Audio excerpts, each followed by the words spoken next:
AG ನ್ಯೂಸ್ಗೆ ಸ್ವಾಗತ. ಧಾರವಾಡದಲ್ಲಿ ನಡೆದ ಜನಿವಾರ ಕತ್ತರಿಸಿದ ವಿಷಯವನ್ನು ನಾವು ಗಂಭೀರವಾಗಿ ಪರಿಗಣಿಸಿದ್ದೇವೆ. ಈ ಸಂಬಂಧ ಎಫ್ಐಆರ್ ಕೂಡ ದಾಖಲಿಸಿಕೊಳ್ತೀವಿ ಎಂದು ಜಿಲ್ಲಾ ಉಸ್ತುವಾರಿ ಸಚಿವ ಸಂತೋಷ್ ಲಾಡ್ ಹೇಳಿದರು. ಧಾರವಾಡದಲ್ಲಿ ಮಾತನಾಡಿದರು. ನಾವು ಆಧುನಿಕ ಯುಗದಲ್ಲಿ ಇದ್ದೇವೆ. ಇದೊಂದು ಗಂಭೀರ ವಿಷಯ. ಯಾರು ಜನಿವಾರ ಕತ್ತರಿಸಿದ್ದಾರೆ ಎಂಬುದರ ಬಗ್ಗೆ ಮಾಹಿತಿ ಇಲ್ಲ. ಈ ಬಗ್ಗೆ ಪೊಲೀಸ್ ಇಲಾಖೆ ದೂರು ದಾಖಲಿಸಿಕೊಂಡು ತನಿಖೆ ನಡೆಸುತ್ತೆ. ಜಿಲ್ಲಾಡಳಿತಕ್ಕೂ ಈಗಾಗಲೇ ಸೂಚನೆ ಕೊಡಲಾಗಿದೆ ಎಂದಿದ್ದಾರೆ. ಜನಿವಾರ ಕತ್ತರಿಸಿದ ವಿಷಯದ ಬಗ್ಗೆ ಸಿಎಂ ಪ್ರತಿಕ್ರಿಯೆಯನ್ನೇ ನೀಡ್ತಾ ಇಲ್ಲ ಎಂಬ ಶಾಸಕ ಅರವಿಂದ್ ಬೆಲ್ಲದ್ ಆರೋಪಕ್ಕೆ ಪ್ರತ್ಯುತ್ತರ ಕೊಟ್ಟ ಅವರು, ಬೆಲ್ಲದವರೇ ಹೋಗಿ ಸಿಎಂ ಅವರನ್ನ ಈ ಬಗ್ಗೆ ಪ್ರತಿಕ್ರಿಯೆ ಕೇಳಿ, ಖಂಡಿತ ಸಿಎಂ ಪ್ರತಿಕ್ರಿಯೆ ಕೊಡುತ್ತಾರೆ ಎಂದಿದ್ದಾರೆ. ಸೀರಿಯಸ್ ಆಗಿ ನಾವು ತಗೊಂಡಿದ್ದೀವಿ. ಯಾಕಂದ್ರೆ ಕಮಿಷನರ್ ಕೂಡ ಇಲ್ಲೇ ಬಂದಿದ್ದಾರೆ. ನಾವು ಎಫ್ಐಆರ್ ನ ರಿಜಿಸ್ಟರ್ ಮಾಡ್ತೀವಿ ಅಂಡ್ ತನಿಖೆ ಮಾಡ್ತೀವಿ. ಯಾರು ಮಾಡಿದ್ದಾರೆ ಯಾರಿಲ್ಲ ಅಂತ ಹೇಳಿ ತನಿಖೆ ಮಾಡ್ತೀವಿ. ಸಂಪೂರ್ಣ ಮಾಹಿತಿ ಇಲ್ಲ.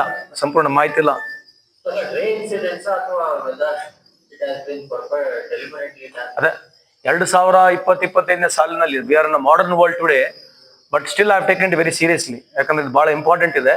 ಹಂಗಾಗಿ ನಮ್ಮ ಕಮಿಷನರ್ ಅವರು ಎಲ್ಲ ಇಲ್ಲೇ ಜಿಲ್ಲಾಡಳಿತ ಎಲ್ಲ ಇದ್ದೀವಿ. We will definitely look it very seriously ಆಗಿ ನಾವು ತಗೊಳ್ತೀವಿ.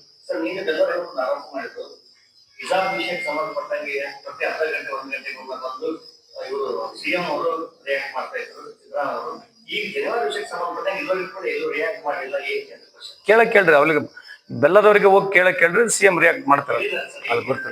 ಯಾರನ್ನ ಹೋಗಿ ಕೇಳಿದ್ರೆ ರಿಯಾಕ್ಟ್ ಮಾಡ್ತಾರೆ. ಈಗ ಯಾರನ್ನ ಹೋಗಿದ್ರೆ ಕೇಳಿದ್ರೆ ರಿಯಾಕ್ಟ್ ಮಾಡ್ತಾರೆ.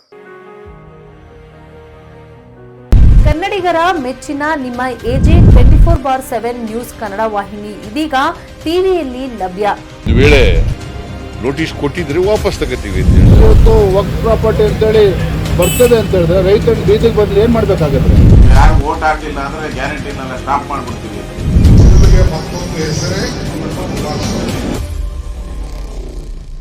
ಕರ್ನಾಟಕ ಮತ್ತು ದೇಶ ವಿದೇಶ 360 ಡಿಗ್ರಿ ಸುದ್ದಿ ಹಾಗೂ ಉತ್ತರ ಕರ್ನಾಟಕ, ಬೆಳಗಾವಿ, ಬಾಗಲಕೋಟೆ, ಧಾರವಾಡ, ಹಾವೇರಿ, ಗದಗ, ಬಿಜಾಪುರ ಜಿಲ್ಲೆಯ ಕ್ಷಣ ಕ್ಷಣದ ವಿವರವನ್ನ ಪಡೆಯುವುದಕ್ಕೆ ಎಜೆ 24/7 ನ್ಯೂಸ್ ಕನ್ನಡ ವಾಹಿನಿಯನ್ನ ಲೈಕ್ ಮಾಡಿ, ವಿಡಿಯೋಗಳನ್ನ ಶೇರ್ ಮಾಡಿ, ಕಮೆಂಟ್ ಮಾಡುವ ಮೂಲಕ ನಮ್ಮ ವಾಹಿನಿಗೆ ಸಹಕಾರ ನೀಡಿ ಮತ್ತು ಚಾನೆಲ್ ಅನ್ನ ಸಬ್ಸ್ಕ್ರೈಬ್ ಮಾಡಿ.